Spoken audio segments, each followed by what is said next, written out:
Qué rico. Lo más bacano del mundo. Muchachos, los de Zoom me escuchan. Sí, profe, ahí se lo escuchaba bien. Gracias.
Bueno, buenas tardes, muchachos.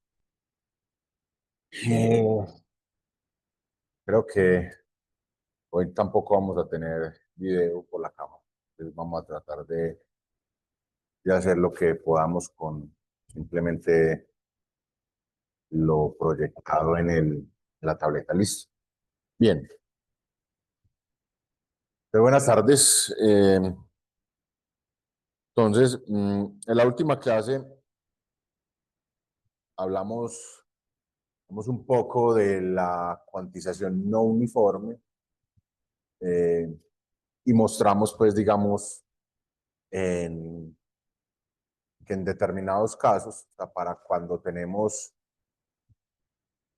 eh, ciertas condiciones un poco, pues, no muy extremas, o sea, cuando el mu de la ley mu es suficientemente grande, encontramos la relación señal a ruido de esa ley, de esa cuantización no uniforme, y vimos que era constante, que era básicamente el comportamiento que queríamos. Cuando hacemos el proceso de cuantización, la cuantización no uniforme produce eh, una relación señal-ruido bastante constante para un amplio rango de amplitudes, ¿cierto? Que era lo que buscábamos. Bien. Hacia el final de la clase, eh, miramos cómo era el ancho de banda en una transmisión PCM, ¿cierto?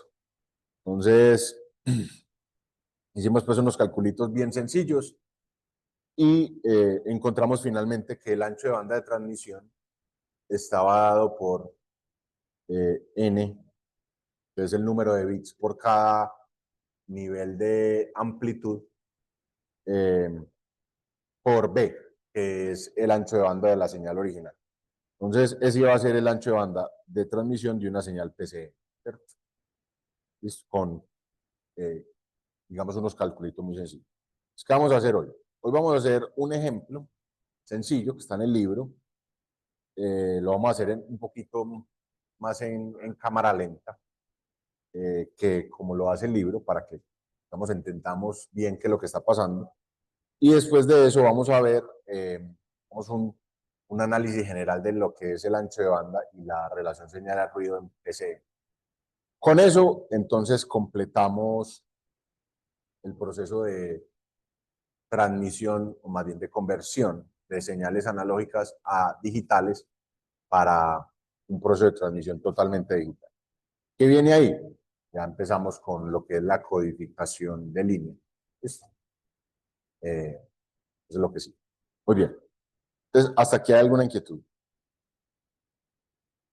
Entonces, antes de empezar, pongamos aquí clase 9, yo les había prometido que vea otra vez. Otra vez no quiere mostrar el teclado. Bueno, ¿qué se va a hacer?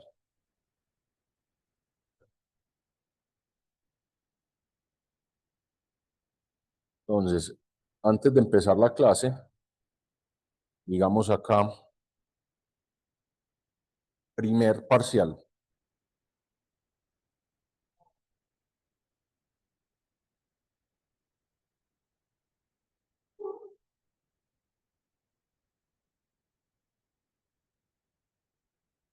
Entonces, si ustedes verifican las fechas con las que íbamos a trabajar, vemos que el primer examen parcial teníamos pues una fecha tentativa que era ¿cuál? 18 de septiembre, ¿cierto? Entonces, como hemos perdido, digamos, un par de clases en agregado, entonces he decidido vamos a aplazar una semana el examen parcial. Entonces, ¿cuándo va a ser? Va a ser el 25 de septiembre, que es 8 días después, ¿cierto? Pues o una semana después. Estoy ya, ¿listo? ¿Qué entra? Todo lo visto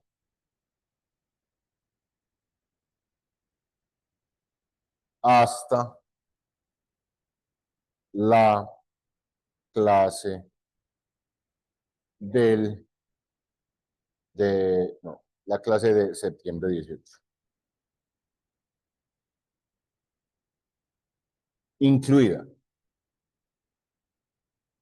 ¿Ok? Muy bien. En este curso híbrido tenemos pues un estudiante de la modalidad virtual. Yo más adelante a ese estudiante le doy pues indicaciones de cómo va a desarrollar su examen. Listo. Para el resto, listo. Para el resto de estudiantes que pertenecen a la modalidad presencial, el examen es presencial. Aquí a la hora de la clase. ¿Ok? Muy bien. ¿Alguna inquietud con eso? ¿Todo bien, señor?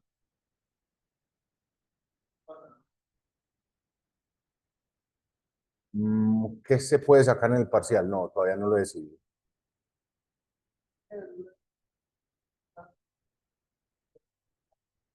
Puede haber teóricas, puede haber ejercicios. Sí.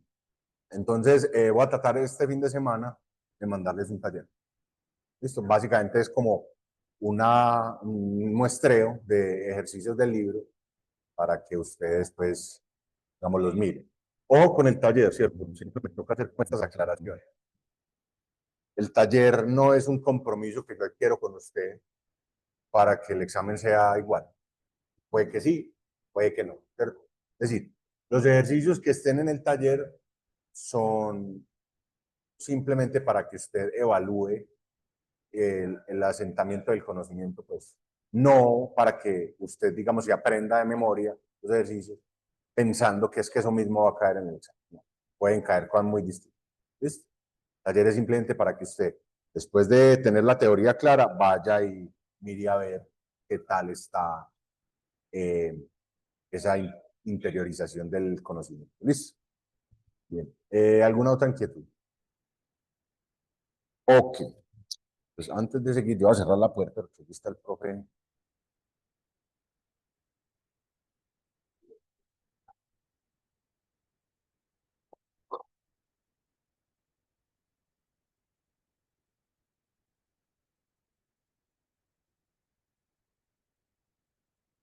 Súper bien.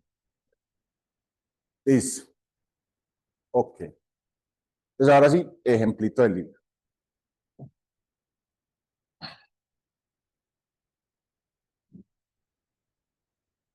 Caso de aplicación del libro.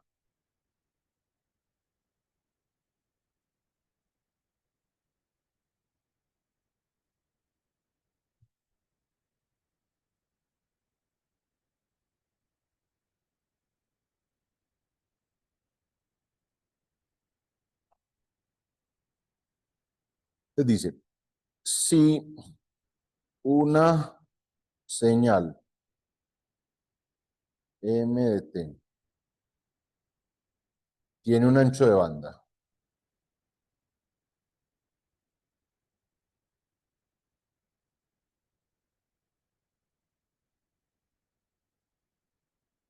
de,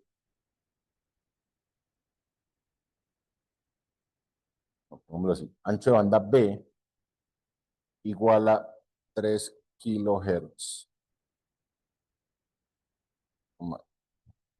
Y esta se muestrea a una tasa de 1/3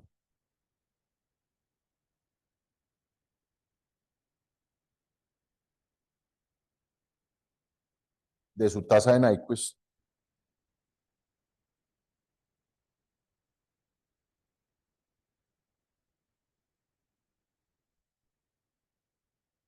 ¿qué?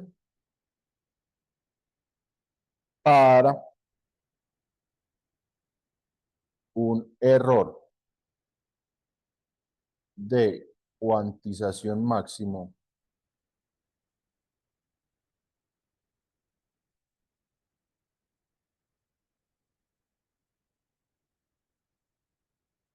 de 0,1% de MP, el mínimo ancho de banda requerido.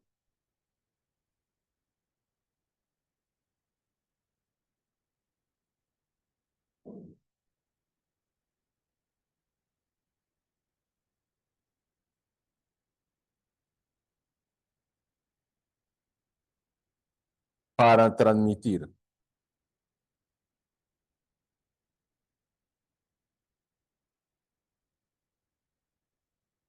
la señal PCM resultante es.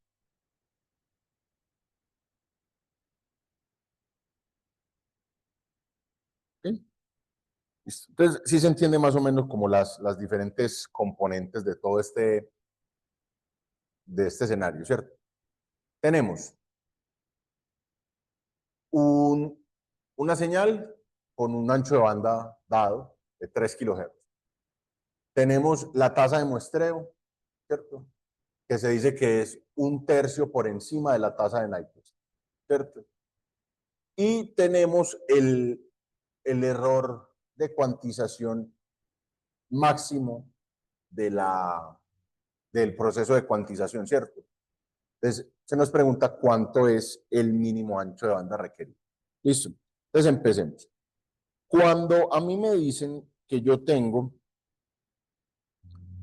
un error de cuantización máximo de 0,1% MP, ¿a qué se están refiriendo? Entonces, mire, por ejemplo, lo siguiente.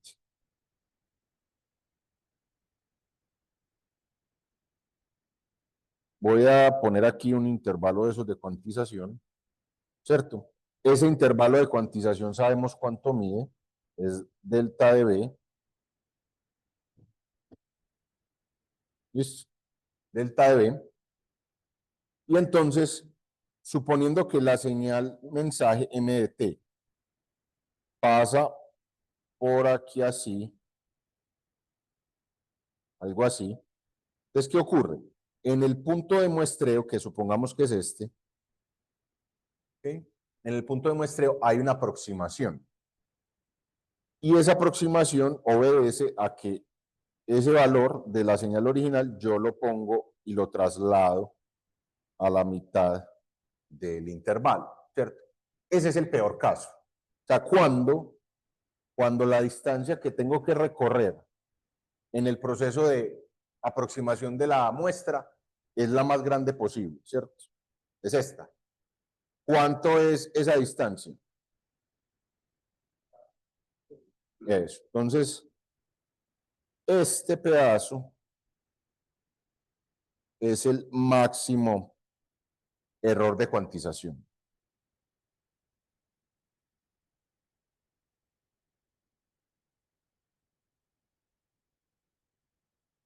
¿Cuánto es?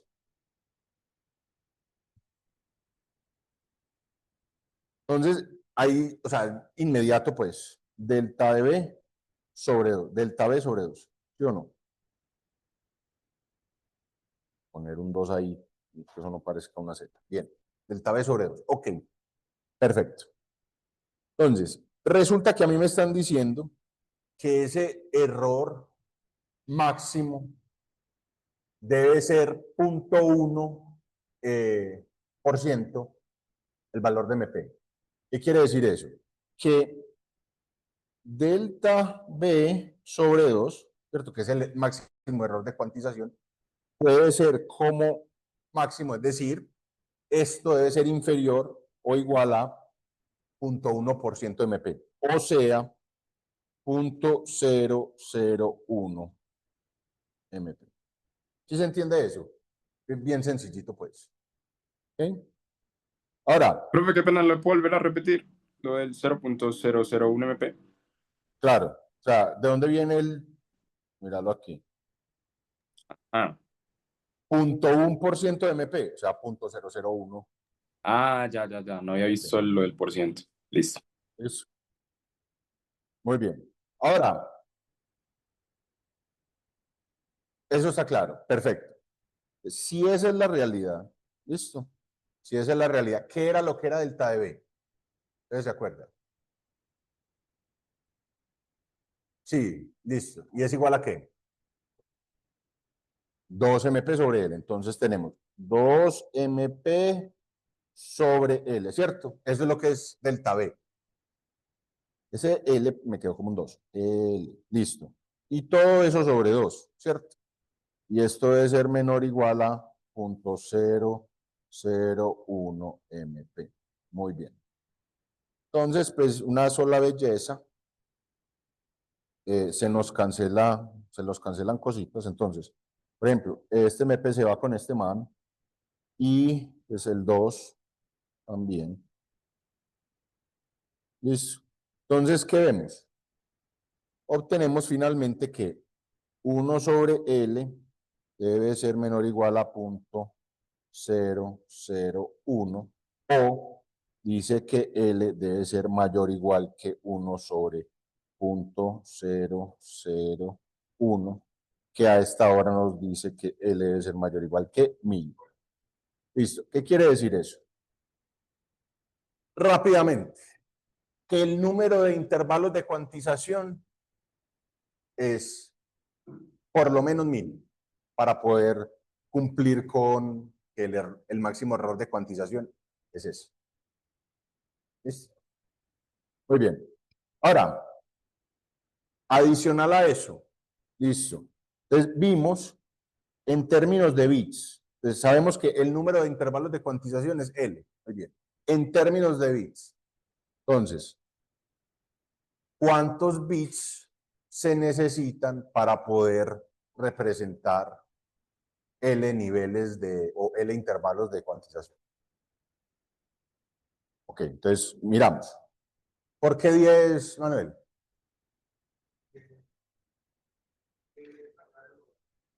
Es.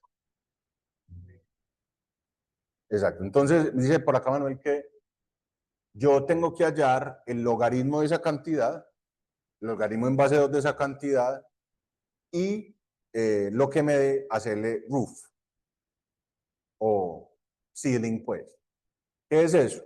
Tengo que encontrar la próxima potencia de 2 más grande para poder hallar el número de bits, ¿cierto? Entonces, ¿qué es? Tenemos que n debe ser mayor o igual que logaritmo en base 2 de 1000. ¿Listo? Y entonces tenemos que n debe ser mayor o igual que 9.9658 o n debe ser igual a 10 bits. ¿Listo? Entonces, tenemos que nuestro código, o sea, para cada nivel de cuantización, tenemos 10 bits representándolo. Muy bien, eso con el proceso de cuantización estándar, sencillito, no nos vamos a poner a mirar eso de esquemas de codificación óptimos, simplemente codificación bien sencilla. Muy bien. A la próxima potencia de 2, por encima. Mira, si yo tengo, o sea, necesitamos por lo menos 1000 intervalos de cuantización, ¿cierto? ¿Cuántos bits necesito para representar 1000 intervalos de cuantización? Entonces usted dice, serán eso. Entonces uno empieza a ensayar y uno le dice, bueno, serán por ejemplo 9. Entonces te das cuenta que con 9 bits, ¿cuántos posibles valores puedes tener?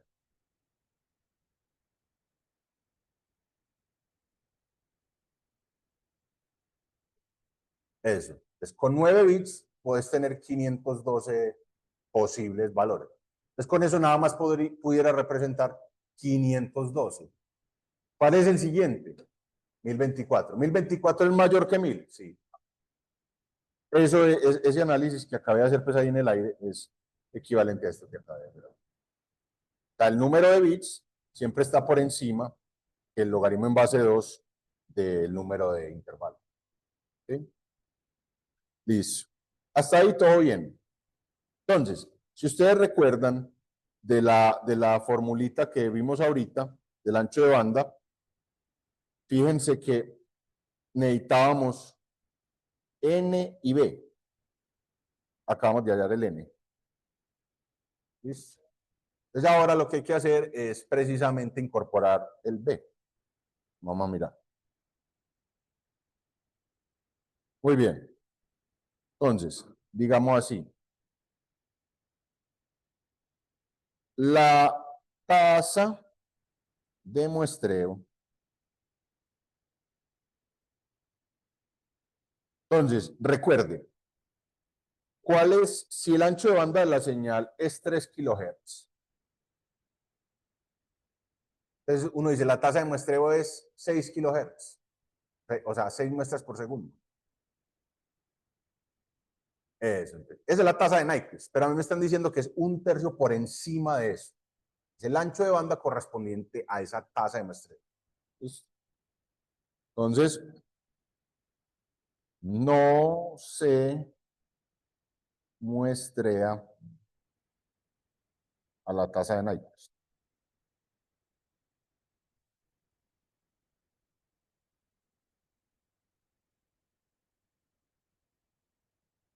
Muy bien.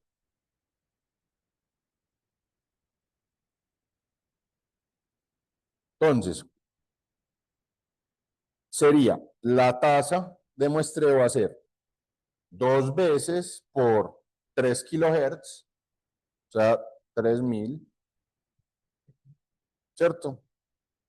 ¿Qué es este 2 veces por 3000? Esa es la tasa de Nyquist. ¿Cómo era para hablar tan duro?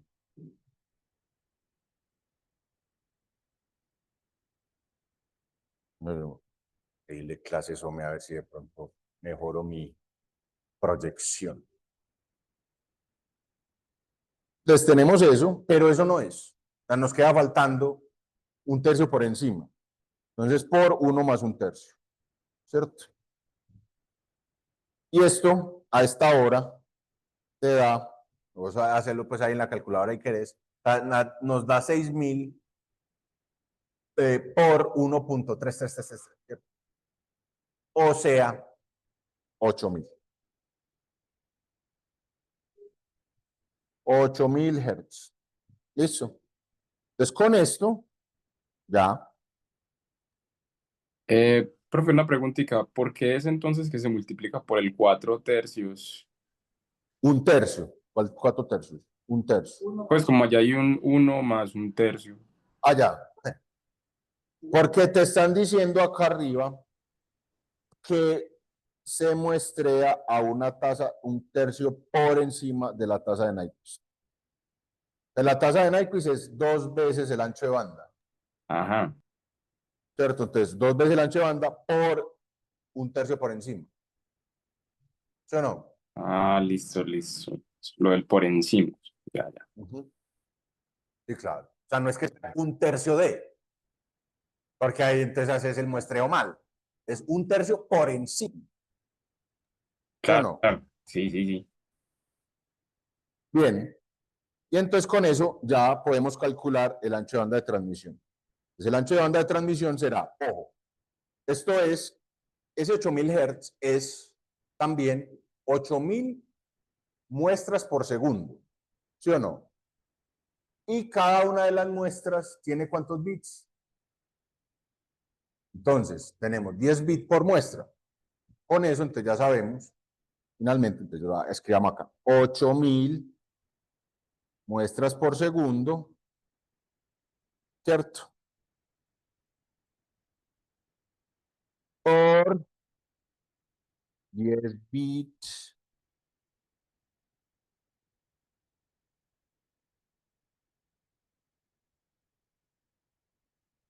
por muestra, bit por segundo, ¿cierto? Sobre 2 bits por segundo por hertz. Recuerde, ¿de dónde salió esto? Esto fue el mismo esquema que vimos la clase pasada, ¿cierto? Era, ¿cómo calculo el ancho de banda de transmisión? Entonces es número de muestras por segundo por el número de bits por muestra sobre el número de bits por muestra por segundo, por hertz, ¿sí o no? Y así era. Y entonces esto nos da a esta hora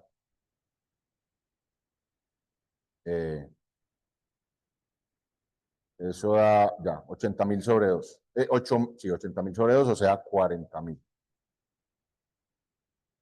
40.000 hertz o 4 kilohertz. 40 kilohertz. 40 kilohertz. ¿Sí? Eso es. Eso es todo. Entonces ya sabemos que para poder transmitir una señal PCM,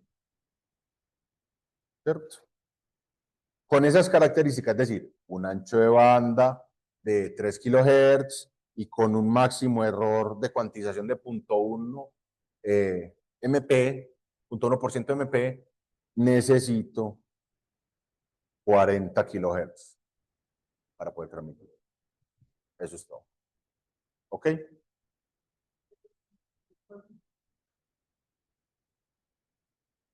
Sí.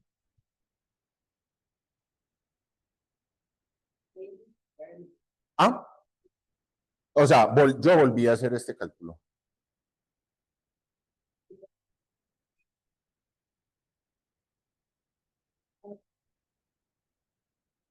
Eso, entonces, miren, entonces es un buen punto. Por acá me estaban preguntando, o sea, profe, pero es que esta fórmula que hiciste, usaste la clase pasada, no concuerda con lo que acabaste de hacer. Porque aquí teníamos 2 NB y abajo 2 bits por segundo sobre hertz. ¿Cierto? Pero entonces, ojo, ¿qué es lo que está ocurriendo? Esto se mantiene, el 2 bits por segundo por hertz. Lo que cambia es esto. ¿Por qué? Porque aquí estábamos utilizando la tasa de Nyquist para transmitir. Mire, estamos utilizando la tasa de Nyquist. Ese es el mínimo absoluto, ¿cierto? O sea, si usted quiere transmitir una señal PCM con esas características, el mínimo es esto. O sea, ¿por qué? Porque la tasa de Nyquist es la mínima. ¿Listo? Ahora, en el ejercicio que acabamos de hacer, no ocurrió eso.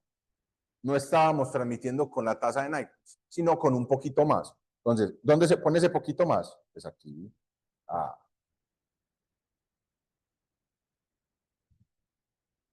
O sea, 8.000 por 10.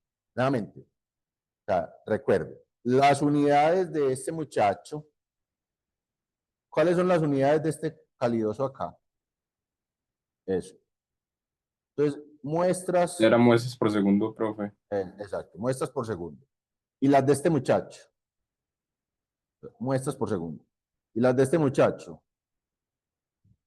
10 bits por muestra.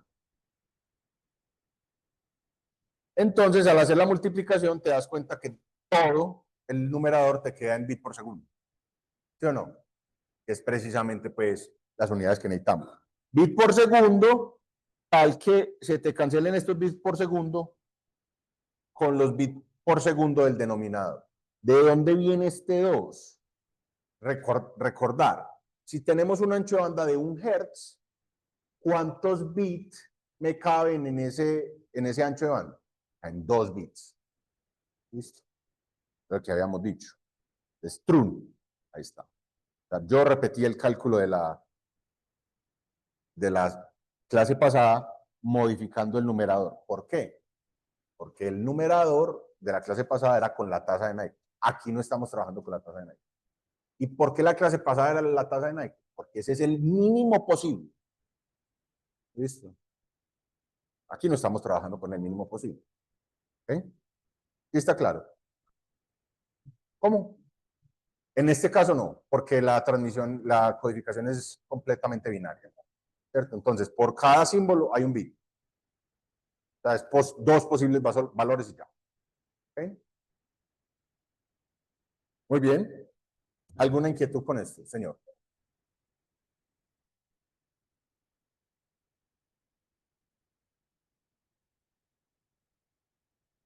Listo. No, no. Ojo, entonces ojo. Por aquí me están preguntando que no se entiende la diferencia entre los dos anchos de banda.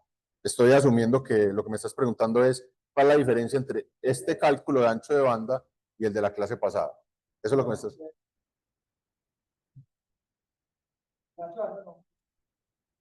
Ah, no, claro. Ok, listo. Entonces me están preguntando cuál es la diferencia entre esta B y BT, que no lo tengo aquí. Bueno, y BT. Eso. Entonces, conceptualmente, ¿qué es? B, carajo. Vamos a decir, B es la señal mensaje. Es la señal mensaje original, o sea, analógica. Una cosa así. Listo. Esa señal mensaje analógica tiene, esto es en el tiempo, ¿cierto? Eso en la frecuencia se ve algo así. Ay, carajo, hermano. En la frecuencia se ve algo así.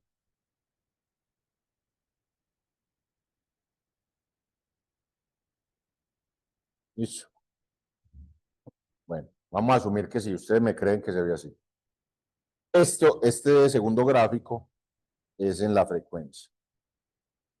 Okay, ¿qué es B?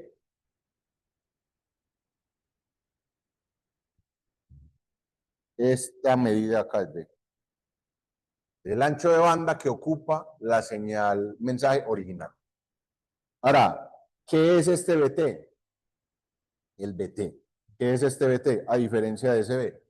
Esto es, una vez yo transforme la señal original a su versión digital, ¿cuánto ancho de banda necesito para transmitir eso? ¿Listo?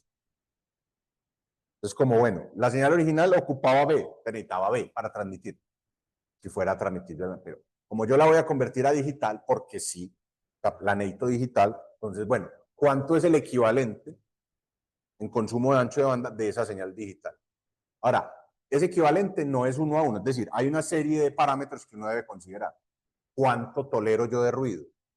Eso me dice unas cosas, ¿cierto? ¿Cuánto por encima de la frecuencia de muestreo estoy? ¿Cierto? Todas esas cosas.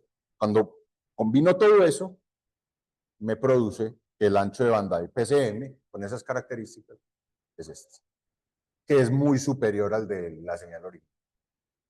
Entonces es como el precio que se paga por esa conversión. ¿Listo? ¿Quedó claro ahí? ¿Cuál frecuencia? Ese BT sería el ancho de banda del tren de pulsos que representa la cadena pues, de ceros y unos del PC. ¿Listo?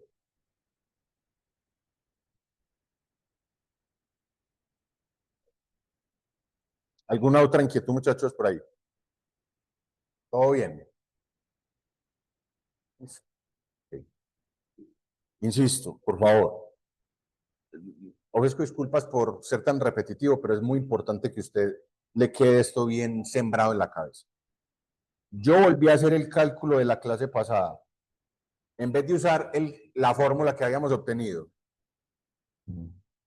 eso los de Zoom, disculpas un momento que está pasando por acá una chirimía. ¿Qué?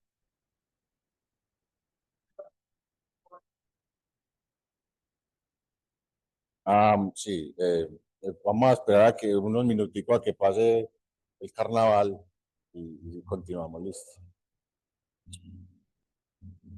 ¿Dónde está? Ah, ya. Estoy por el parqueadero pues de allí.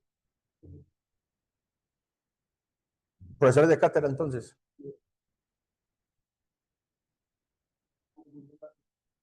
Sí, en ingeniería no nos hemos visto tan afectados, pues porque Ingeniería es como media universidad, pero, pero pues en otras áreas sí, como que no hicieron nada de contrato de calidad.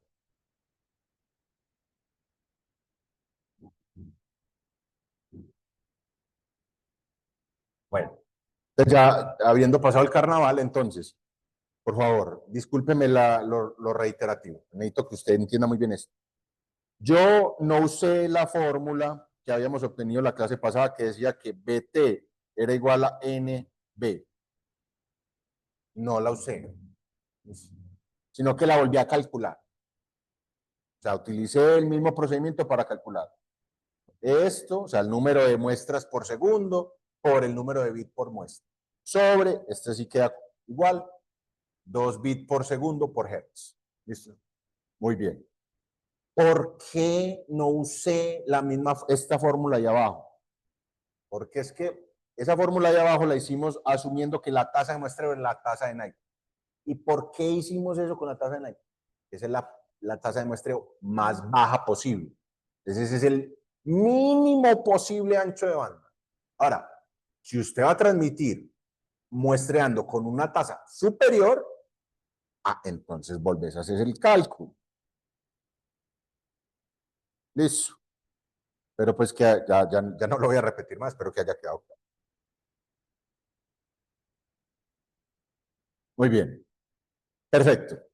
Entonces ahora sí, ancho de banda y relación señal-ruido en PCM.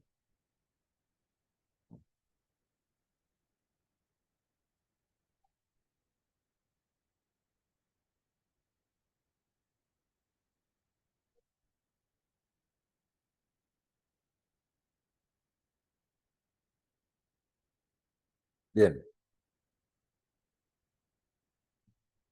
listo. Entonces recuerden, nosotros vimos aquí dos esquemas de cuantización. El uniforme y el no uniforme. El no uniforme obedecía a una de esas leyes de compresión, ¿verdad? Como la ley mu y la ley A. La que más vimos pues en detalle fue la ley mu, ¿cierto? Que terminaba produciendo una cuantización logarítmica. Muy bien. Entonces, digamos, ¿cómo vimos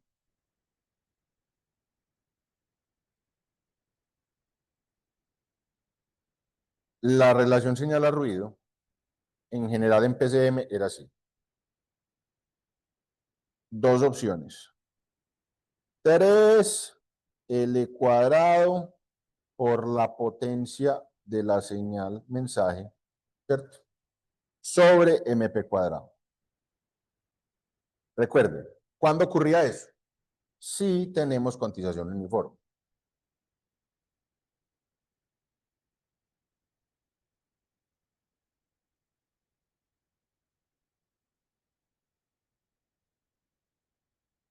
Perfecto. Ahora, en el otro caso, ¿recuerda cuánto nos dio cuando la cuantización era, pues, hacíamos con la ley mu?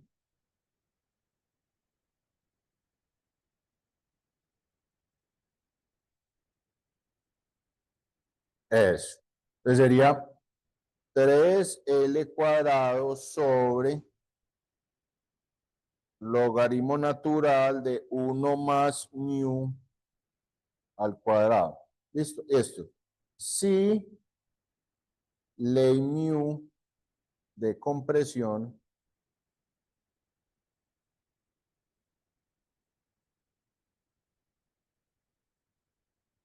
es usada. Cuantización logarítmica.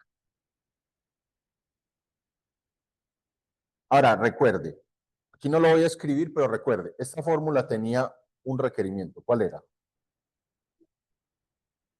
Es, es. Recuerde eso, ¿cierto? Esa no es una fórmula pues, que aplica en general, solamente cuando el mu es muy grande. ¿Sí? O sea, ¿cuánto? 100 o más. ¿Listo? Muy bien. Ahora, note usted, acá tenemos L cuadrado y L cuadrado, ¿cierto? Entonces, recuerde, L cuadrado va a ser igual a ¿qué? Es ¿Qué es lo que es L en términos de bits? 2 a la n, donde n es el número de bits, ¿cierto? Entonces es eso al cuadrado. Y esto es igual a 2 a la docena. Es simplemente tener eso en cuenta. Así que nosotros vamos allá a utilizar, pues a trabajar con el número de bits, es así. ¿Sí? Con esto, entonces, la SNR de PCM es en general. Entonces ahí hay cosas, o sea, podemos escribir esto de una manera un poquito más simplificada. La relación señal a ruido, S sub 0 sobre N sub 0, va a ser igual a ¿quién? 2 a la 2n por una constante C. ¿Qué es C?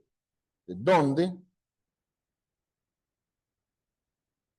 C depende del caso. Entonces, C es o 3 por M de T cuadrado, virguliña, sobre MP cuadrado, ¿cierto?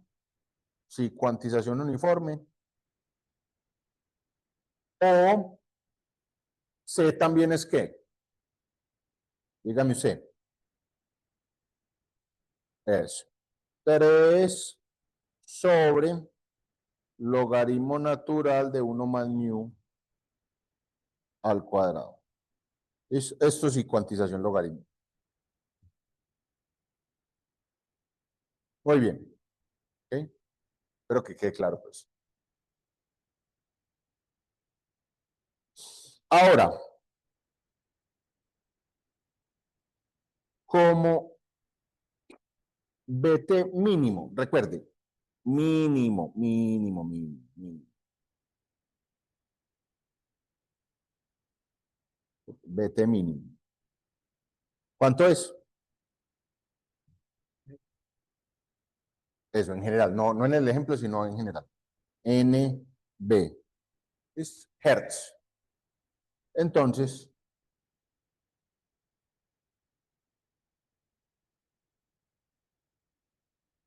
la relación señal a ruido, que nos da 2 a la 2 por, pero n es qué. También teníamos, miren, miren, eso. Entonces teníamos 2 a la 2n, pero ¿qué es n? BT sobre B, de acuerdo a esto, ¿cierto? Entonces 2 a la BT sobre B. Listo. Todo eso por C. Muy bien. Entonces ahí, ¿qué está pasando? Estamos relacionando los anchos de banda con la relación señal a ruido. ¿Ok? Entonces, vamos a poner esa relación señal a ruido en dBs. Entonces, esta última relación en dBs. ¿Cómo camella? O sea, la relación señal a ruido en dBs, ¿cómo es?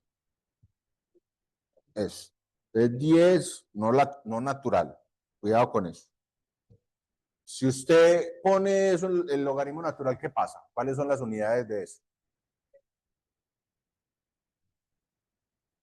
Ah, qué belleza.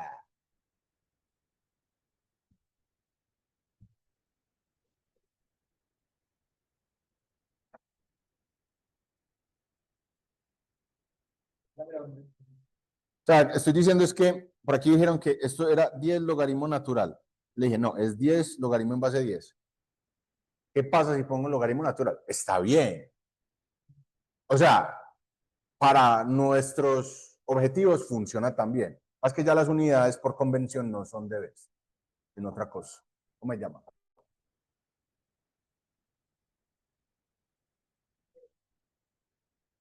Neper. ¿Quién lo ha escuchado? No. los NEPER.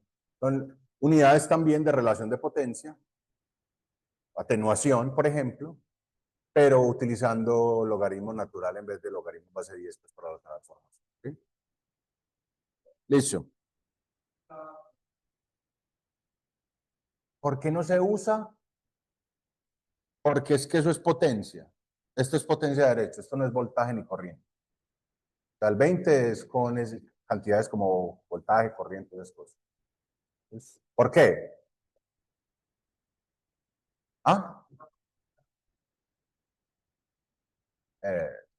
Es, y entonces, esto es, bueno, sacándole el logaritmo a eso, es 2 a la 2 por BT sobre B por C, ¿cierto?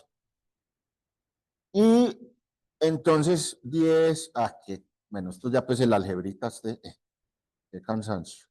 10 logaritmo base 10 de 2 a la 2 BT sobre B más logaritmo en base 10 de C, ¿cierto? Muy bien. Y después nos da 10 logaritmo base 10 de 2 a la 2 BT sobre B. Todo eso más,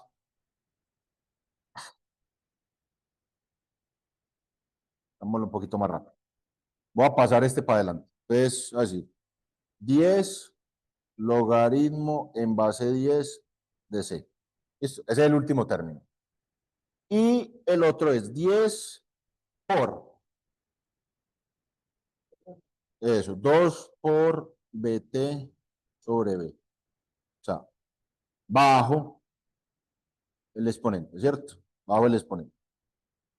Por logaritmo en base 10 de 2. Listo. Y eso a esta hora nos da ¿cuánto? Entonces, 10 logaritmo en base 10 de C más, entonces 20 BT sobre B. Logaritmo en base 10 de 2.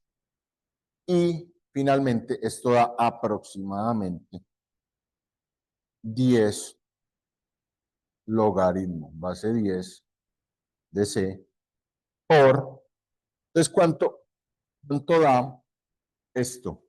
20 logaritmo en base 10 de 2. Aproximadamente 6. Más 6 de BT. Entonces, ¿qué es lo que estamos observando acá? ¿Quién me dice, por favor, qué estamos viendo aquí? O sea, ese resultado que nos dice.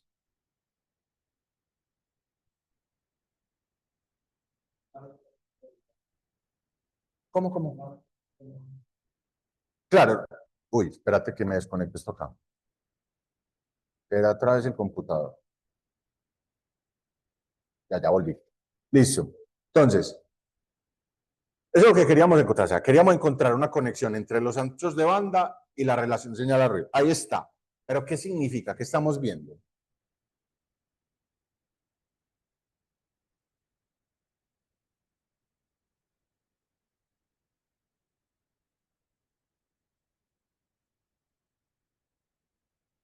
Recuerde que aquí estamos trabajando en deber.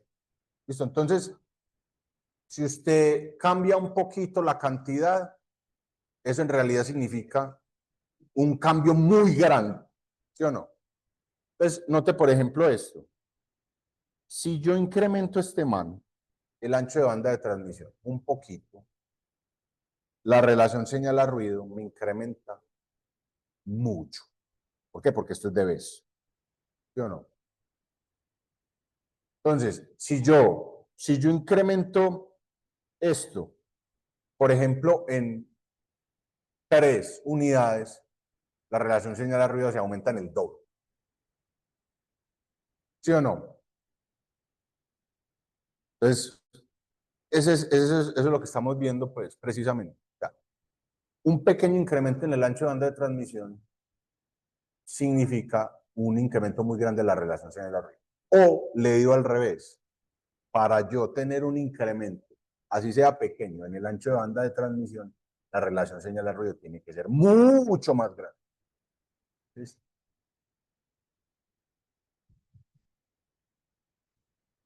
Bien. Entonces, digamos eso precisamente ahí para que nos quede la idea escrita entonces. Entonces, la relación exponencial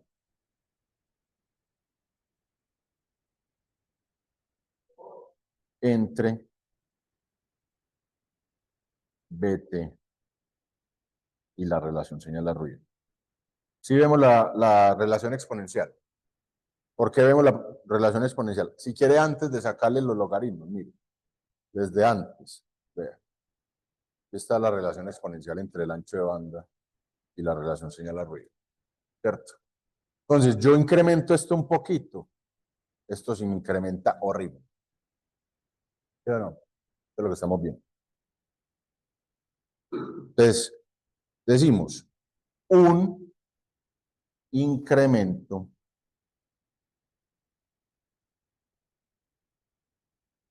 pequeño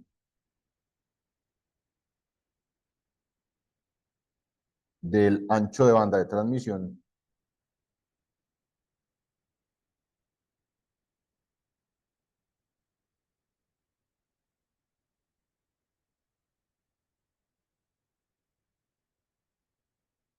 se traduce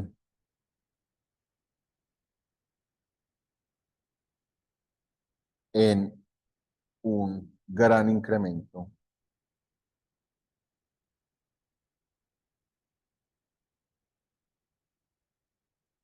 de la relación señal-ruido.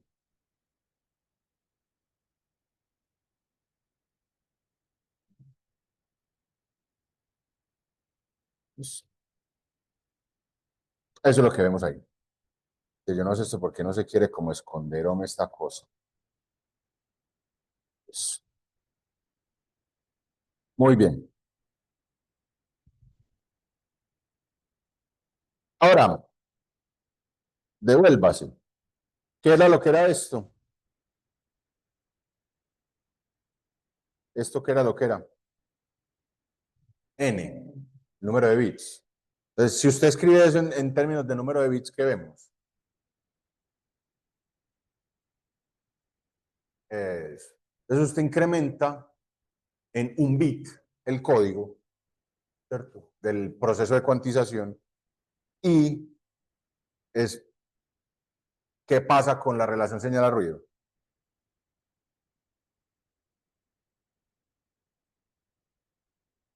Pero en términos de dBs.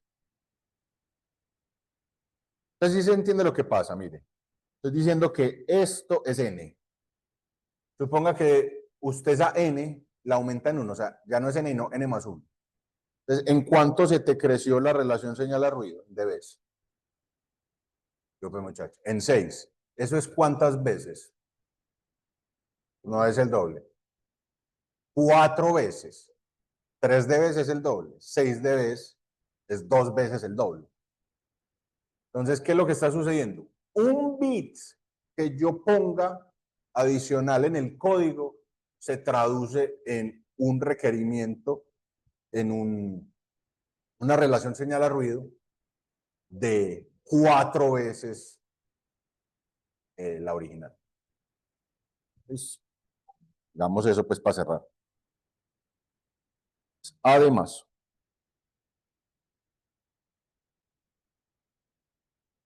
como n es igual a dt sobre b, entonces tenemos que la relación señal-ruido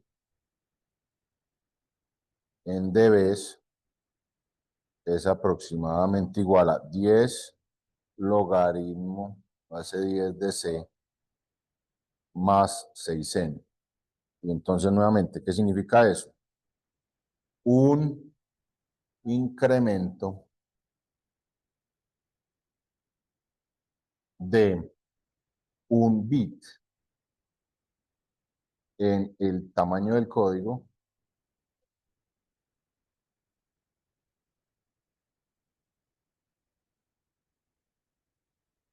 binario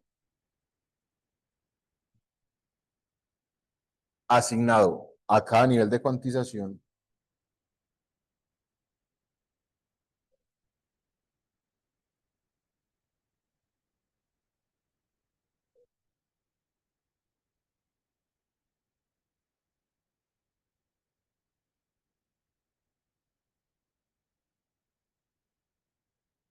multiplica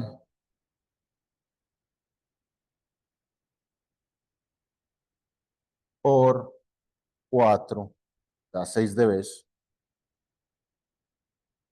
la SNR.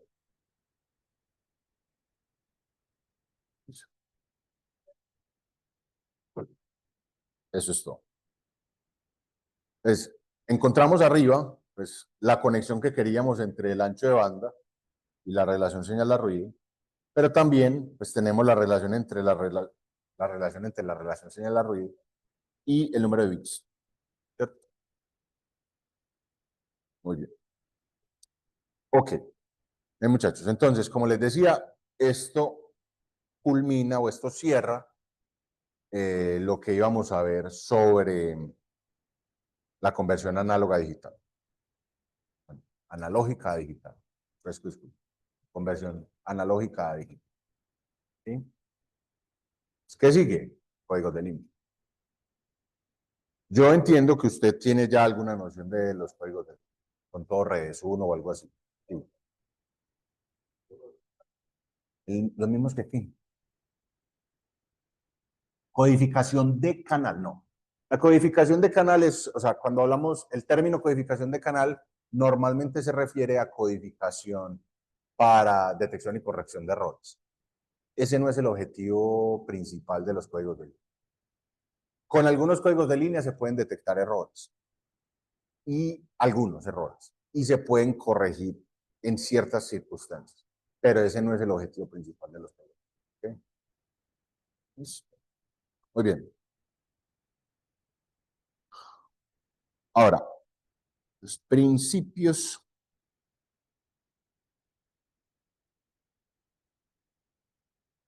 de transmisión de datos digitales.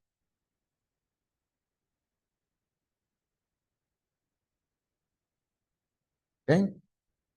Es que quiero decir, una vez ya usted tiene la señal en formato digital, sea que era digital originalmente o que yo la convertí desde el formato analógico, ¿qué sigue de ahí para arriba? Eso es lo que queremos ver en este momento. Entonces digamos lo siguiente. Recordando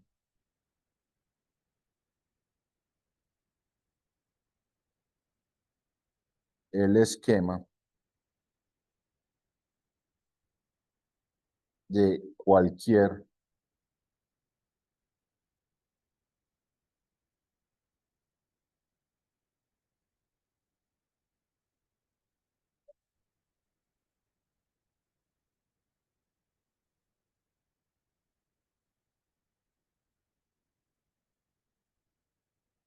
Entonces, recuerdan el esquema de cualquier sistema de comunicaciones.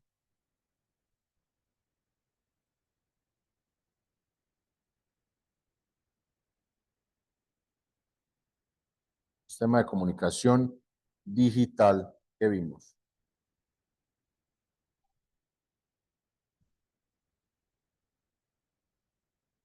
Entonces, ¿cómo era que era? El primer bloque o el primer componente que teníamos era la fuente y transductor de entrada.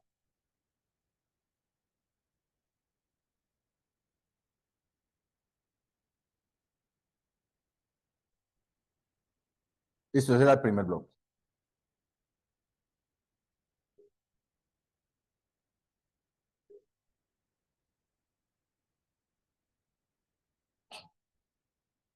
Qué calidoso ese man. Después vimos codificación de fuente. ¿Para qué era que era la codificación de fuente?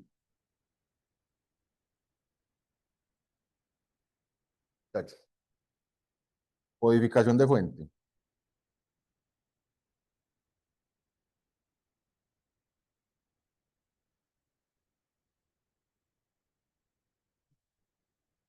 Después teníamos la codificación de canal.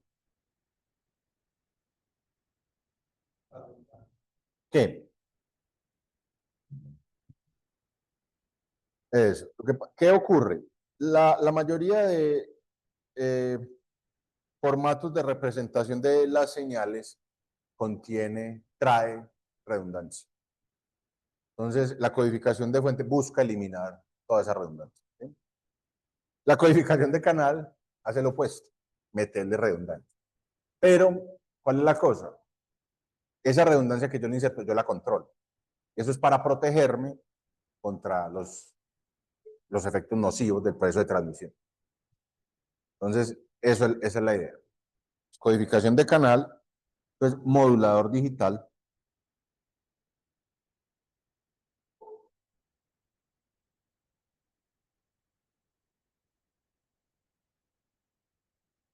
Eh,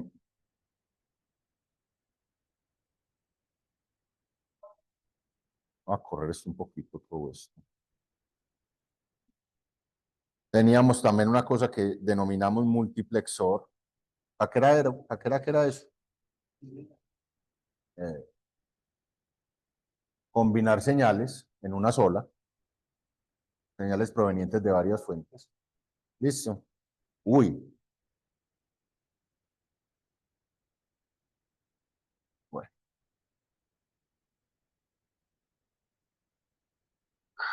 listo. Listo. Multiplexor y después teníamos el canal.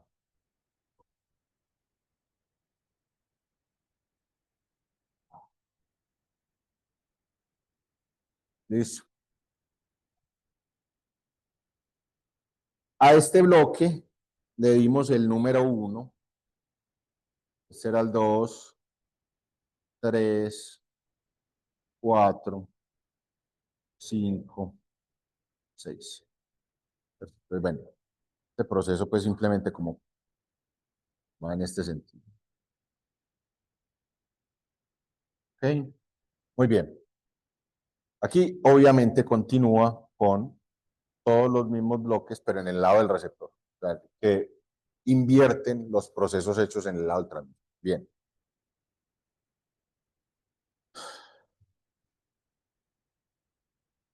Entonces decimos, hasta ahora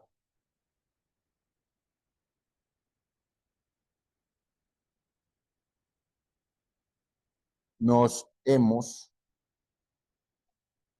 concentrado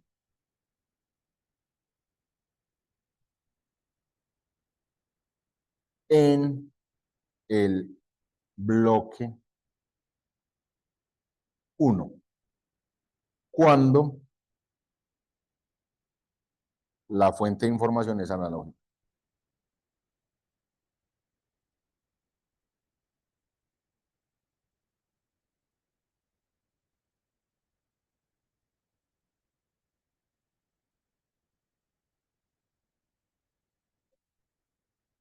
Esta es la conversión a una señal de fuente digital. Conversión a una señal de fuente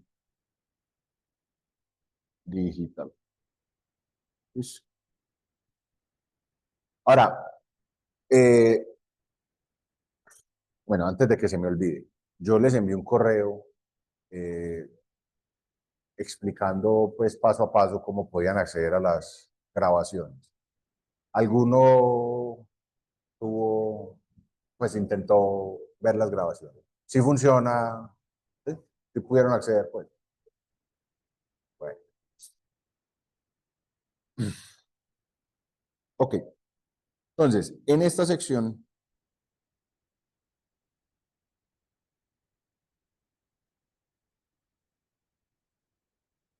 nos vamos a concentrar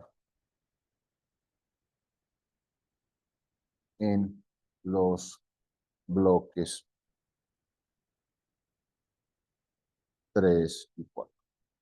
Entonces, a partir de este momento, una vez tenida la señal en formato digital, lo que vamos a hacer es hacer un proceso de representación de la señal que se conoce como representación en banda base.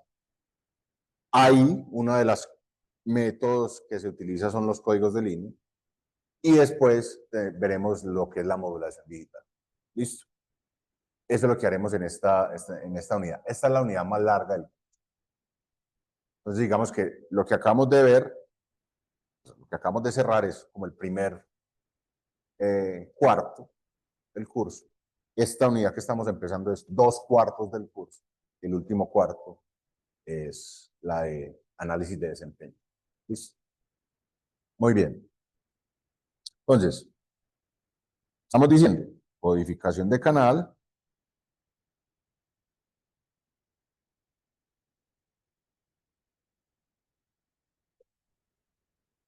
y modulador digital.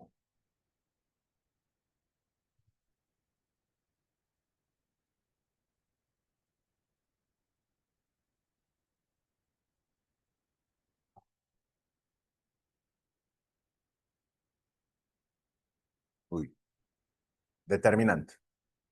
¿Cómo era que le estoy entendiendo y todo lo que está haciendo? Sí, parece que sí.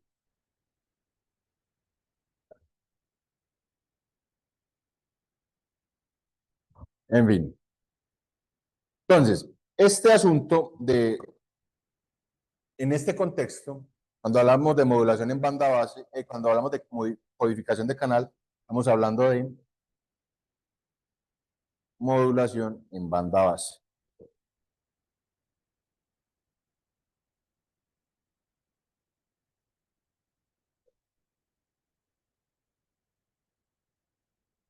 Y cuando hablamos del modulador digital, estamos hablando de modulación en banda pasante.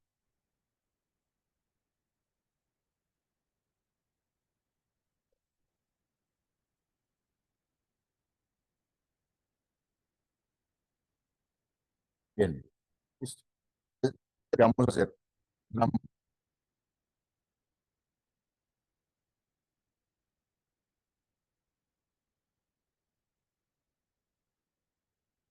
Entonces, digamos ahora,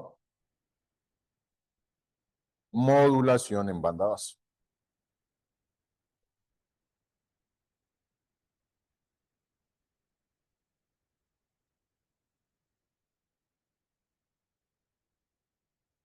Esto es codificación de línea.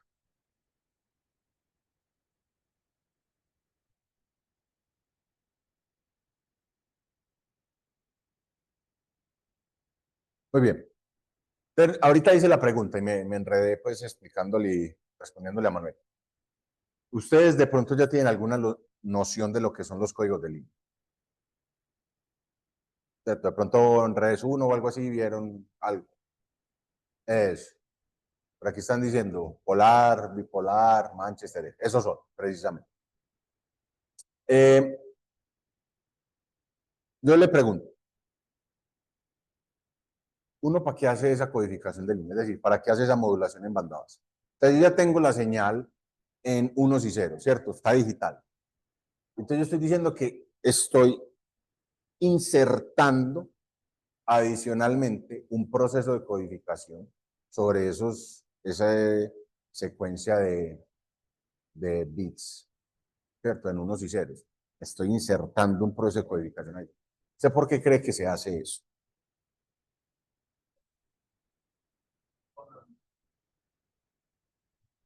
A ver, otro poquito. Compensar por las limitaciones del medio. ¿Pero qué quiere decir eso? Detección y control de errores. Hasta cierto punto, ese no es el único objetivo, porque es que es muy difícil con este tipo de codificación. O sea, para poder detectar y corregir errores de manera eficaz, hay que utilizar métodos mucho más sofisticados. ¿Listo? Sincronización, tiene que, sí.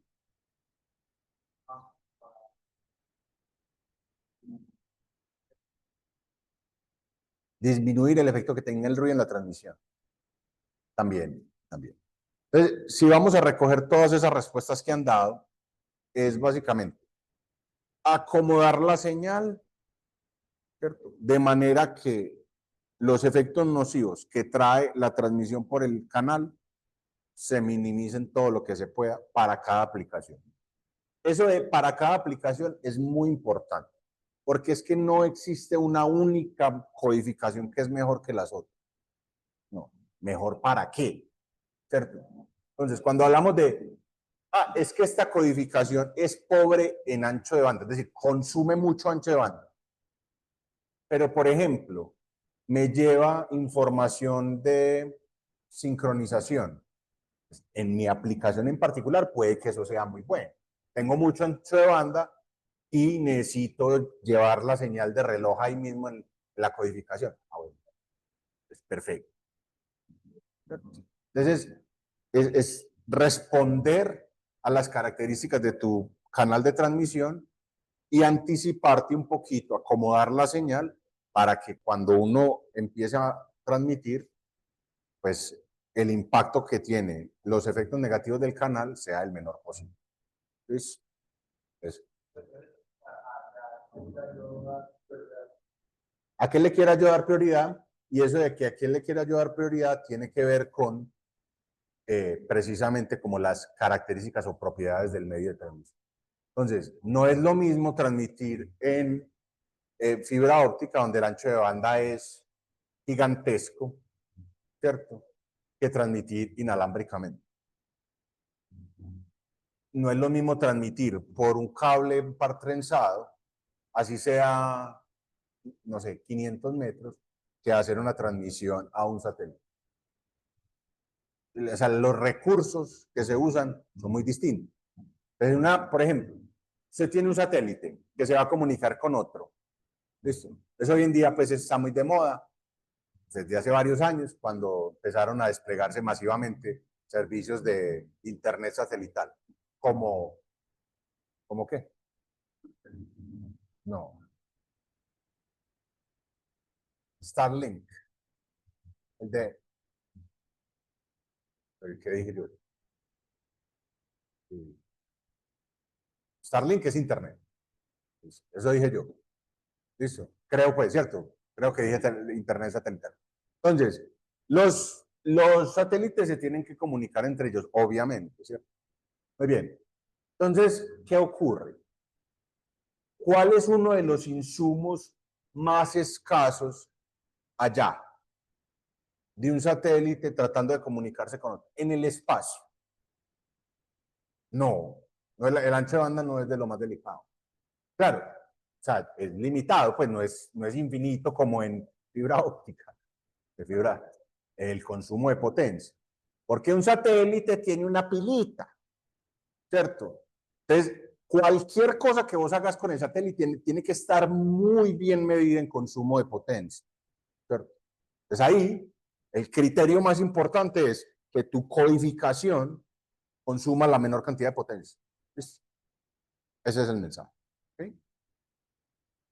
Muy bien, entonces digamos, la señal binaria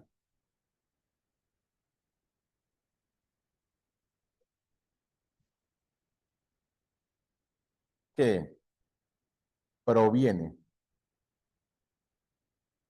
del bloque 2. Uy, profe, te saltaste un bloque. No, ya te dije. La codificación de fuente es un tema más de teoría de la información. No la abordamos acá. Es simplemente asumimos que ya la señal nos la entregó el codificador de fuente y nos quedó de lo más lindo. ¿Okay?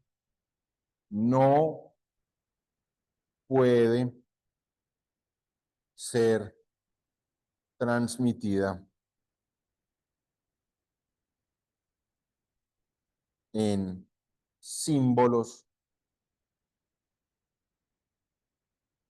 conceptuales binarios.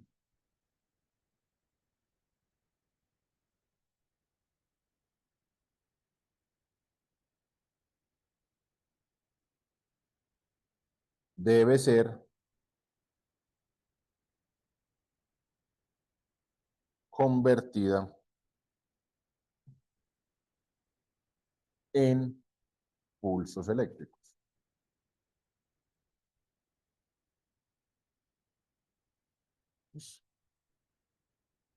¿Por qué impulsos eléctricos? Es la manera que el ser humano ha encontrado que es como más eficaz a la hora de transmitir información. ¿Tiene que ser así? No. Nos pudiéramos comunicar con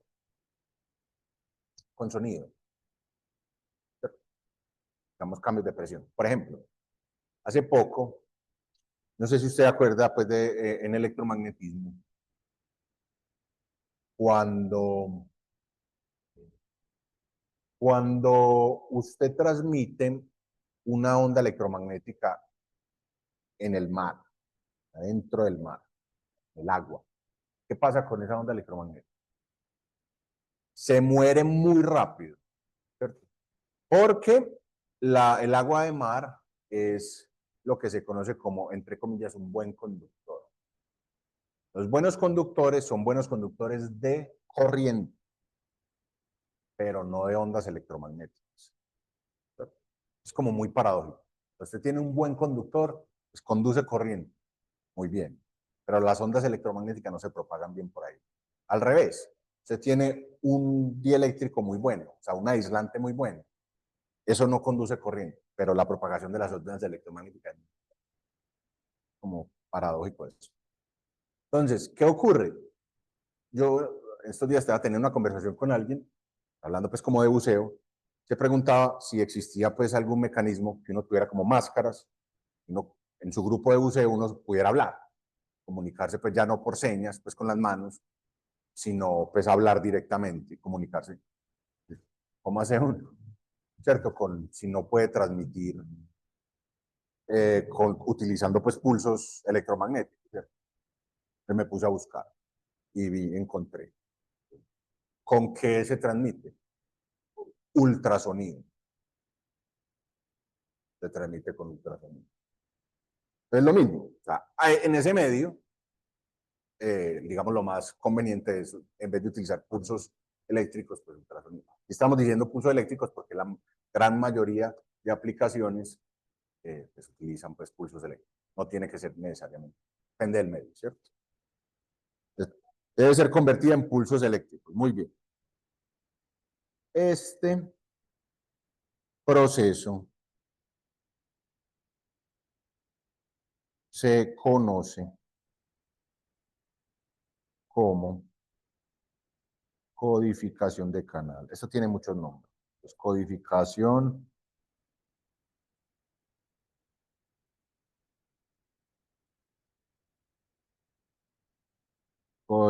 de canal, codificación de transmisión.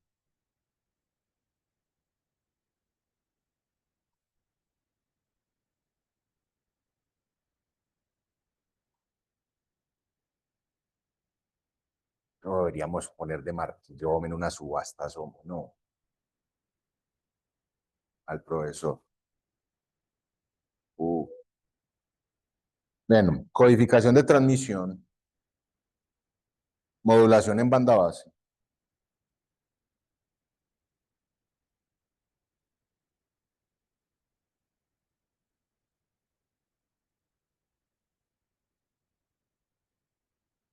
O codificación de línea.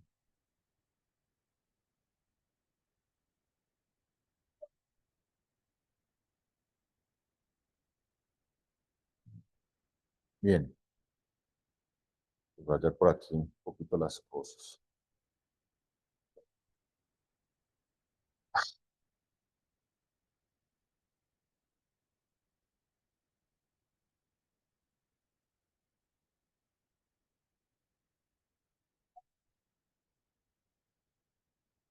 Ok, ahora, la señal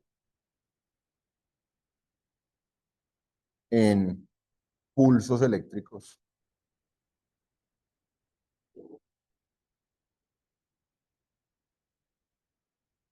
debe tener idealmente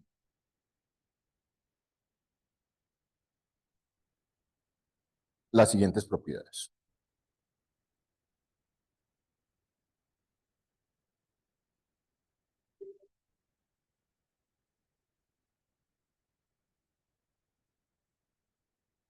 Bien.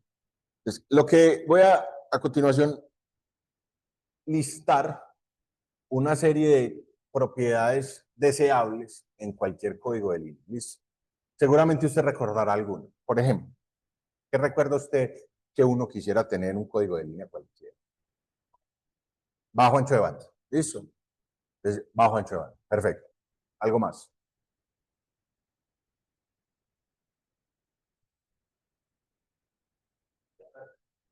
Señor. No, relación señal a ruido, porque es que no sabemos cuál es el ruido, ¿cierto? O sea, depende de cada sistema.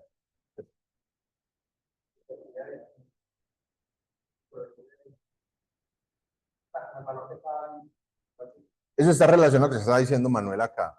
Es como la posibilidad de distinguir fácilmente los diferentes símbolos, ¿cierto?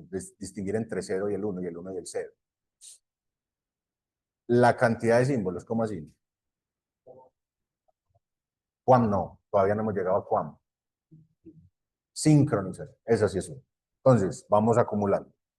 Consumo de ancho de banda bajo, posibilidad de mantener sincronización, es decir, que la señal de reloj vaya, digamos, embebida en la señal de información. ¿Sí? ¿Algo más? Consumo de potencia. ¿En qué sentido? Eso, entonces, sí, idealmente, si uno no tiene que sacrificar demasiado por otro lado, un bajo consumo de potencia. Me refiero con eso de sacrificar por otro lado. Ya les había dicho. En comunicaciones y pues en ingeniería en general pasa que cuando usted gana por un lado, pierde por otro. Entonces, normalmente el ganar yo transmito con muy poca potencia, pero normalmente estás perdiendo por otro lado. Estás ocupando mucho más ancho de banda o estás transmitiendo mucho más lento. En fin. Entonces, si uno no se castiga demasiado en otros aspectos, bueno, baja potencia. Listo. ¿Qué más? Velocidad de transmisión. Velocidad de transmisión puede estar conectada con como ambas cosas, la potencia y el ancho de banda.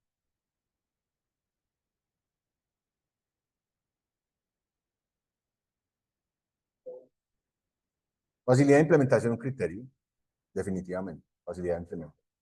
Ahora, el asunto es que en ciertos medios de transmisión no hay forma de hacerlo fácil. Es decir, yo necesito aquí trabajar con muy baja potencia y un ancho de banda pequeño. Hay que, puede que el transmisor, pues el sistema de comunicaciones sea muy complejo, así, lo tenés que tragar. ¿Listo? Que decíamos ahorita, la posibilidad de detectar errores, por ejemplo, desde acá. Entonces yo tengo una secuencia, una cadena de bits que yo pueda decir, aquí hay una cosa rara, aquí hay algo malo, vuelva a transmitir. E idealmente incluso como este bit está malo, arregle, yo mismo lo arreglo. Ese tipo de cosas. Listo. Hay un último, estoy casi seguro que se los mencionaron, pero tal vez no se acuerdan.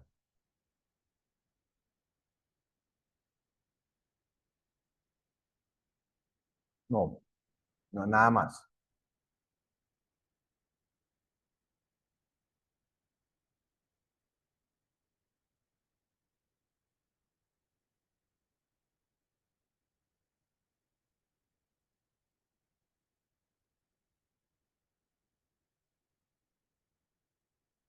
Ni idea. ¿Se acuerdan algo? De pronto se acuerdan de algo que tenía que ver con el nivel de DC. El nivel de DC. No. Pues, sí, sí está conectado pues con el consumo de energía, pero tiene una razón diferente. ¿Sí se acuerdan que había algo con el nivel de DC? Entonces, lo que busca uno es que no exista mucha energía de la señal en frecuencias bajas, en frecuencias muy bajas, incluido frecuencia cero. ¿Por qué? Como veremos, es precisamente por ya una cuestión como de hardware. ¿Qué ocurre con las frecuencias muy bajas? ¿Cómo? No.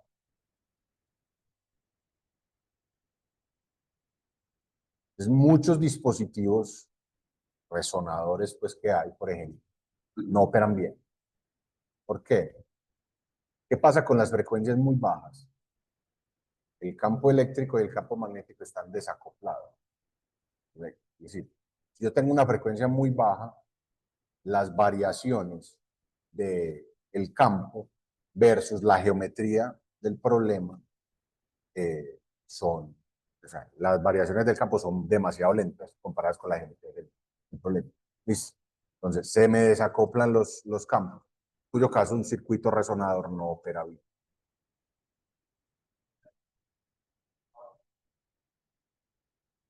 No se alcanzaba a hacer una onda estacionaria, no. Es más como los circuitos mismos, pues no en el proceso de transmisión.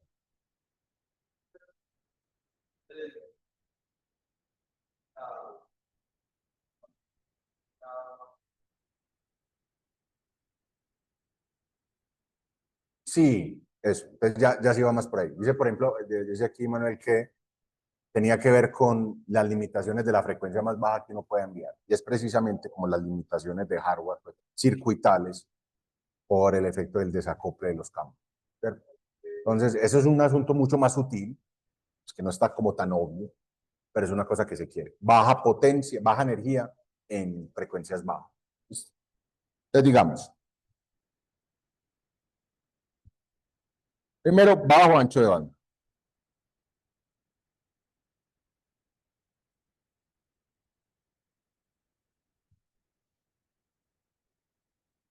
Alta eficiencia en potencia.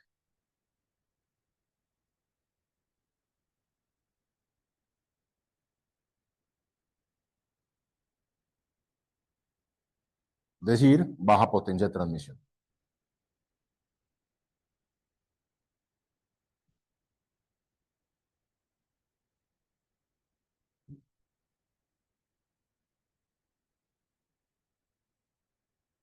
¿Qué más? Capacidad de detección y corrección de errores.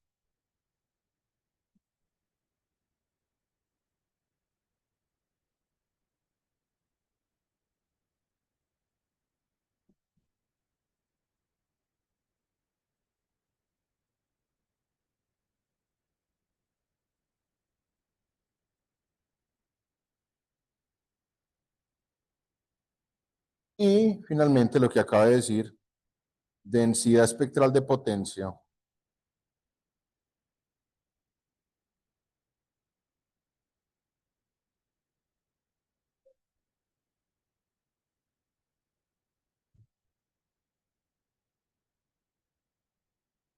Con poca potencia en frecuencias bajas.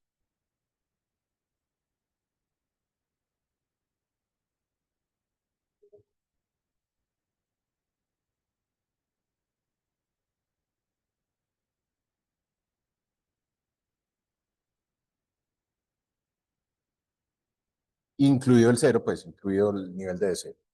Y finalmente que tenga contenido de la señal de reloj.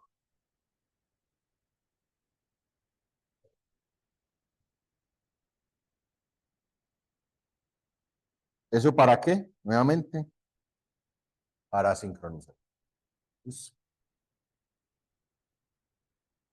y hay un elemento que es también un poquito sutil, que es el siguiente. Transparencia. ¿Qué quiere decir transparencia? Con transparencia nos referimos a la capacidad del código de operar igual, como mantener la señal de reloj, un consumo de potencia, bueno, una densidad espectral de potencia más o menos estable, etcétera, sin importar cuál sea la secuencia de bits que se está enviando. Pues hay unos códigos que son muy simples, pero en los que usted pone, por ejemplo, puros ceros seguidos, se perdió la señal de reloj. O pone puros unos seguidos, se perdió la señal de reloj. ¿Listo? Varía mucho las características operacionales del código dependiendo de la secuencia de bits que se esté codificando. ¿Listo? Lo que, a lo que hacemos referencia con eso de transparencia es que eso no ocurra. O sea, que el código opera igual, o sea, sus características generales, sin importar la secuencia de bits que tengamos. ¿Okay? Es eso. Entonces, voy aquí a pintar, voy a hacer un ejemplo de algunos códigos de línea, como los más estándares, tal vez dejaríamos hasta ahí. Vamos a ver.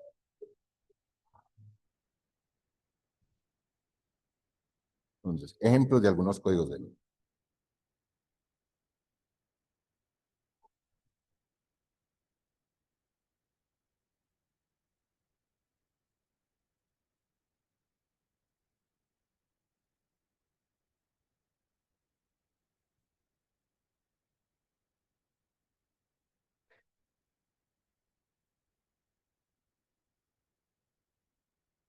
Entonces, existe multiplicidad de códigos de línea.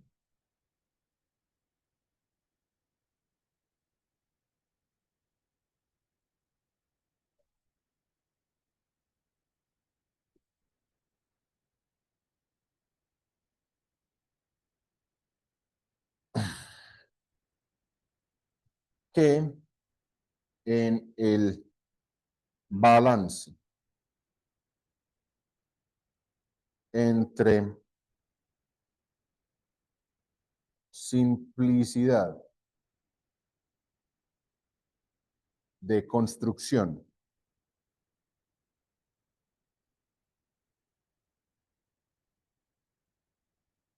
y decodificación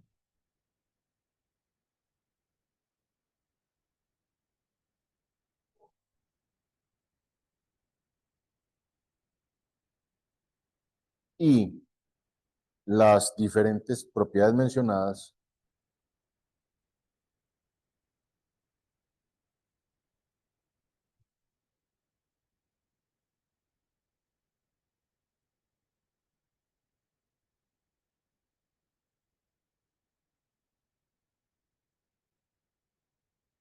priorizan priorizan uno u otro aspecto.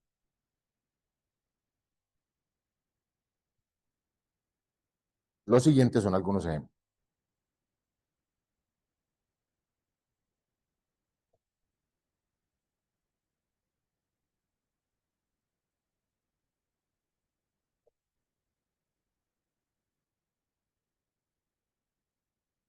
¿Okay? Bien, entonces, vamos a presentar acá ejemplos de cómo se ven algunos de los códigos de línea más famosos para una secuencia de bits determinada. Entonces aquí tengo 12 bits. Vamos a ver. Dios mío.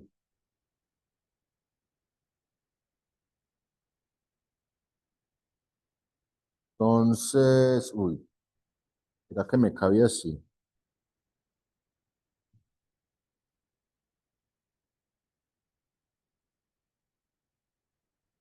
No. Ok. Entonces, va a ser así. Vamos a tratar de hacerlo lo más lindo que pueda. ¿Ok?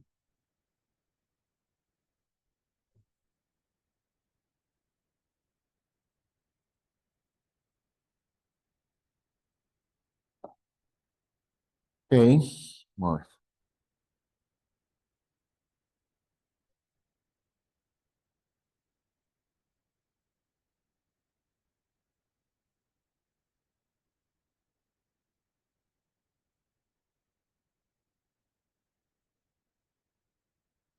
Paciencia, muchachos. A veces estos dibujos toman mucho tiempo, sobre todo pues por la incompetencia de uno. Entonces, por favor, paciencia.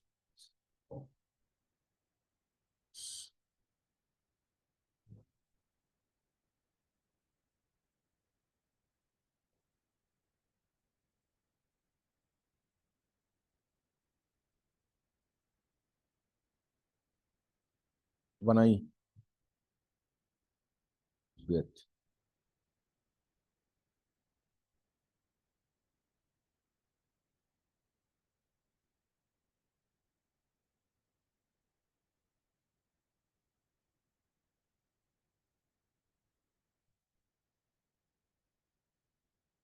Cali 2. Bien, ahí están los 12, ¿cierto? Entonces, ¿cuáles van a ser los datos? La secuencia binaria, la siguiente. 1, 1, cercanos. 1, 1, 1, 0, 0, 1, 0, 1, 1 y 3 ceros. Listo. Perfecto. Primero de ellos. Primero de ellos. Entonces,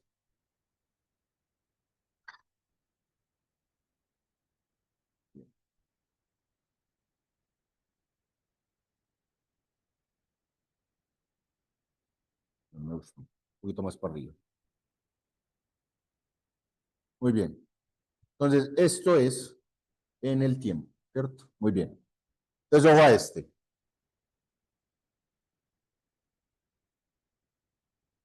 Tin, tin, tin. ¿Ok? Tin, tin, tin. Tin, tin, tin. ¿Ok? Tin, tin, tin, tin. Tin, tin, tin. Listo. Ese es todo. ¿Cómo se llama ese muchacho? Me perdona pues el tembleque, ¿cierto? Aquí hay unos tembleques. ¿Cómo se llama ese código? Pues de pronto lo recuerda. Entonces, tiene una característica que es que El retorno a retorna a cero. cero.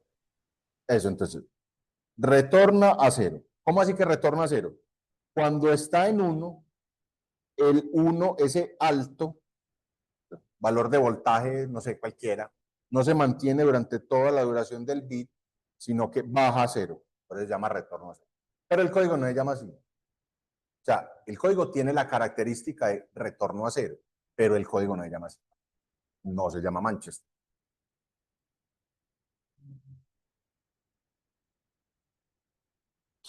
Entonces vamos a decir acá. Este se llama on-off o unipolar. On-off con retorno a cero.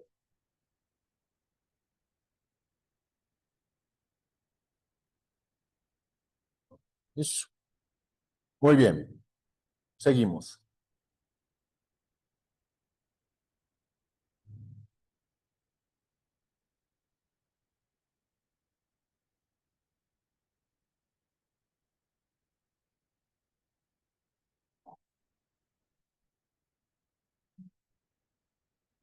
Listo. Siguiente muchacho.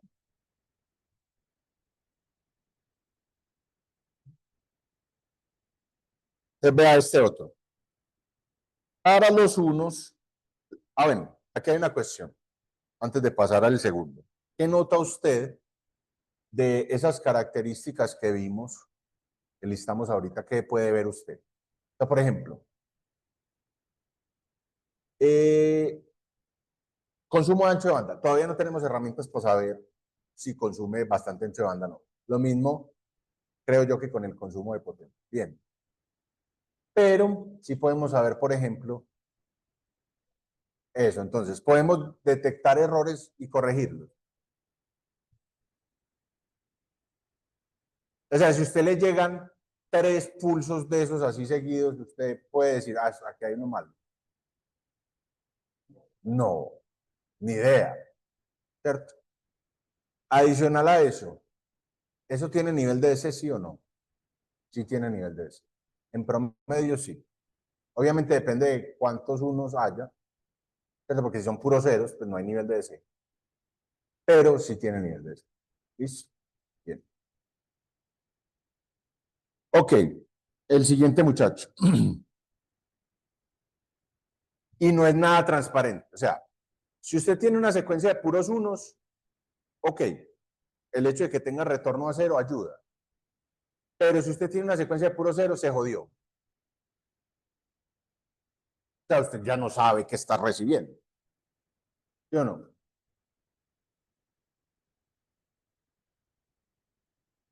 Sigue este otro. Entonces, para los unos tenemos la misma cuestión.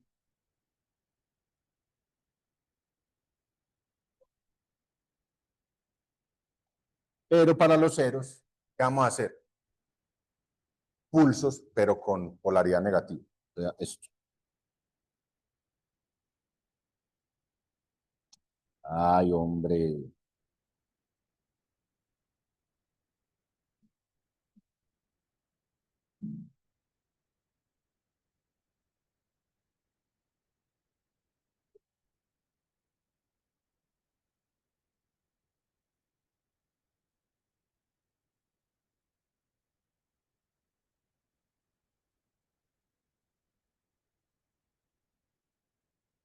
Listo.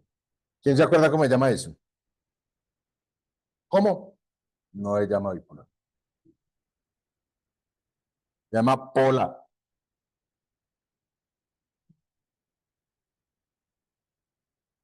Retorno a cero. Polar retorno a cero. Nuevamente, ¿por qué retorno a cero? Porque retorna a cero. No dura todo el pulso, retorno a cero. No dura todo el bit, sino que retorna a cero. Bien.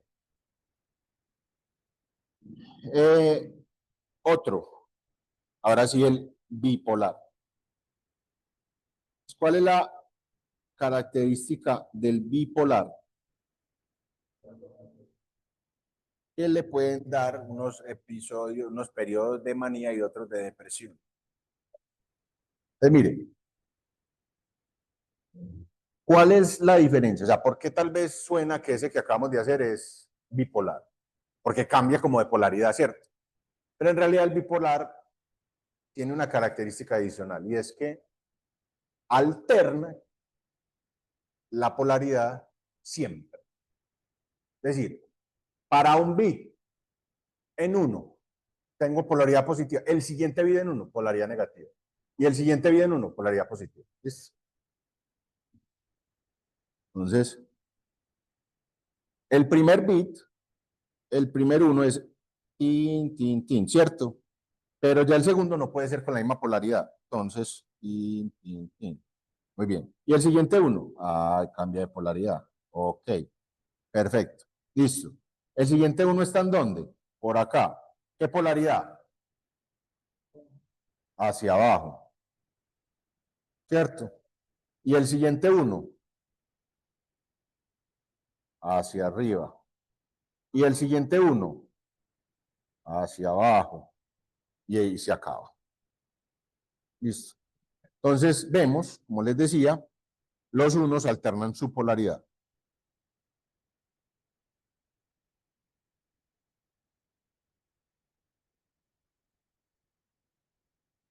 Ah,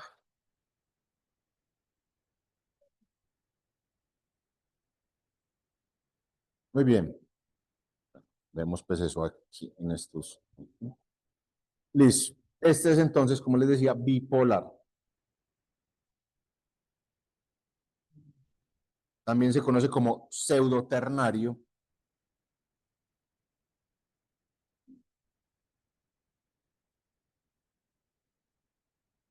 o AMI. Luego vemos pues, más detalles. También es retorno a cero.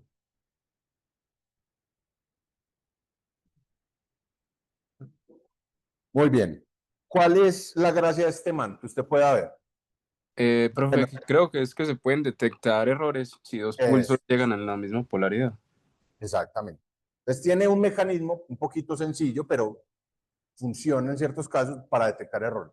Si usted le llegan dos pulsos con la misma polaridad, entonces usted sabe que uno de los dos está mal. Entonces, eso para los unos. Los ceros, ya, eso es otra cosa. Bien. Adicional a eso, el anterior, ¿qué diferencia podía usted notar con respecto al primero?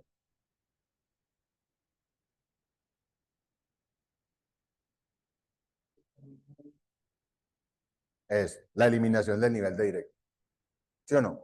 En el segundo se elimina el nivel de directo. En el bipolar también. ¿Listo? Bien. Y vamos a hacer, o sea, vamos a mostrar las dos versiones del no retorno a cero. Entonces,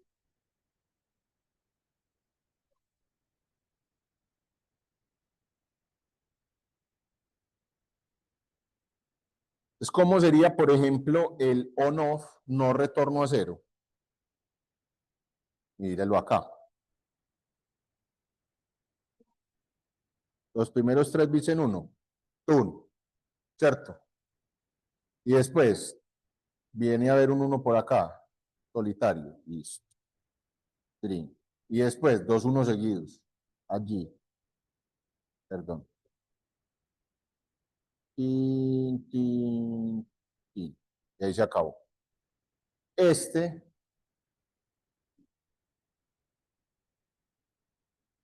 es on-off, no retorno a cero.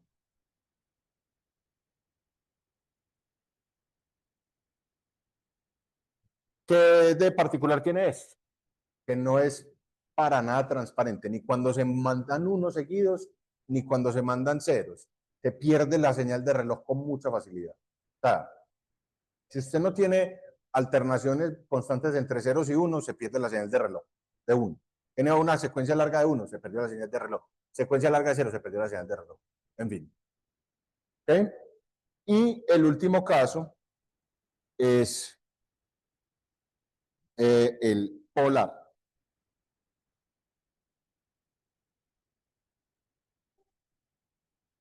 Polar entonces es parecido, solamente que entonces tenemos esto, los ceros,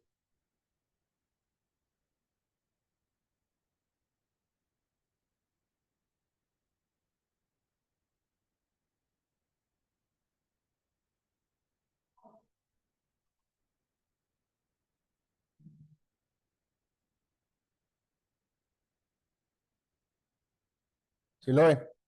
Este es el polar, no retorno a cero.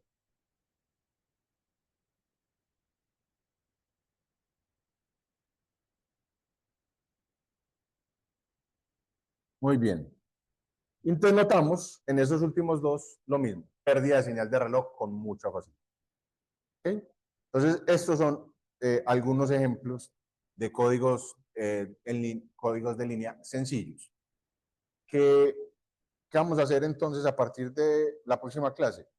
A caracterizar la densidad espectral de potencia de cualquier código.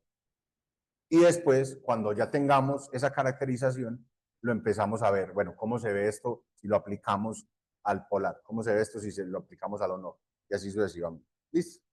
Eso es lo que vamos a hacer. ¿Alguna inquietud, muchachos? ¿Todo bien? Bueno, entonces que esté muy bien, nos vemos el martes. Un gusto. Eso, profe, gracias. Hasta luego.